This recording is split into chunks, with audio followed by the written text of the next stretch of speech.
Welcome back to my channel! Okay guys, kalimutan ng problema, mag-enjoy ka.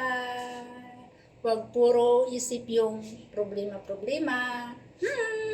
Kalimutan mo yon. Manood ka ng video ko!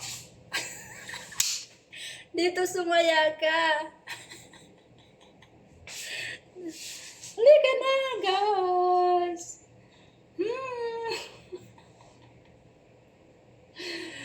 Dito ka na kay Lola, no?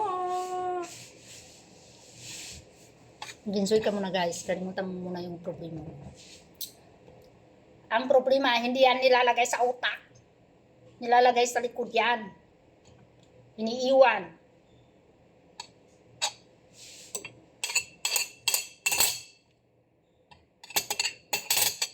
Thank you for watching. God bless you all.